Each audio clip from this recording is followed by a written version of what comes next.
The leader of the Republican Party here in North Dakota, Perry Schaefer, is speaking out in an exclusive and wide-ranging interview with KX News.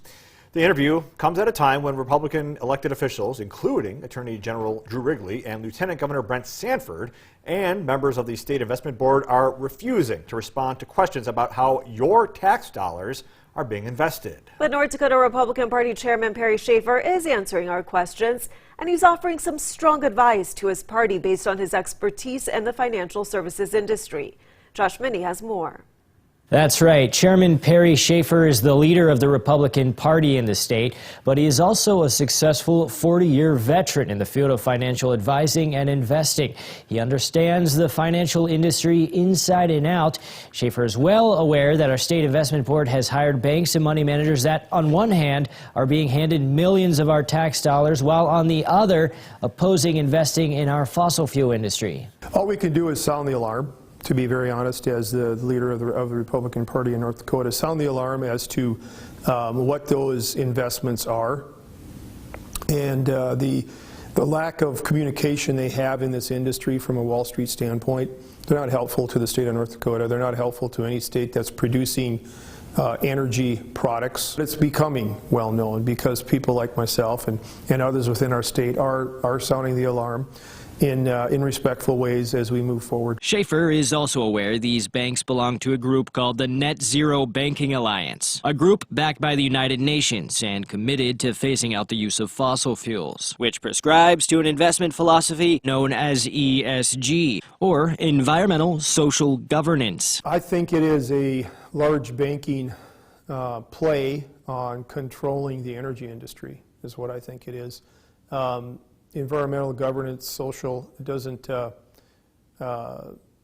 make any sense to me as an investor. As a matter of fact, most of the large investment firms that have had totally focused on ESG investing are not very popular. Most of them are not as popular as they once were when they came out, because simply we as an American, as a world consumer, we cannot afford to go backwards with respect to our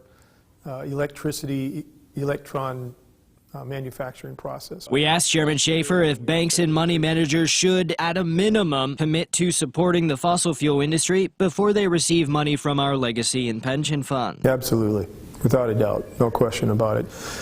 Not to get in the weeds on this, but from a coal generation standpoint, or an electron generation standpoint, or a wealth management standpoint, we can't survive without electrons being produced with fossil fuels. We don't need to experience brownouts and blackouts in the 21st century. Schaefer says he's strongly aligned with Senator Kevin Cramer, agreeing that the 4 banks that the State Investment Board has hired, who are members of the Net Zero Banking Alliance, should be fired. Yeah, I agree with Senator Cramer on that 100%.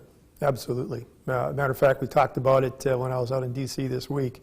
I just don't, again, I think it's a play from the large banks to want to control the energy industry.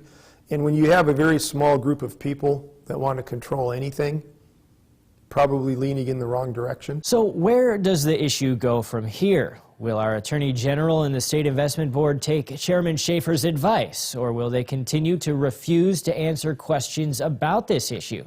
In the meantime, a multi-state investigation is well underway into serious allegations of consumer fraud, deceptive trade practices, and antitrust violations by banks and money managers working right here in North Dakota. KX News will continue to follow up on our interview with Mr. Schaefer and work to get some answers for the taxpayers of North Dakota. After all, it's your money. For KX News, I'm Josh Minnie. KX News has reached out to the Net Zero Banking Alliance and all 4 banks, and so far they have not agreed to an interview. In the next report, we will dig into the actual dollar amounts these banks are getting from North Dakota pension and public funds.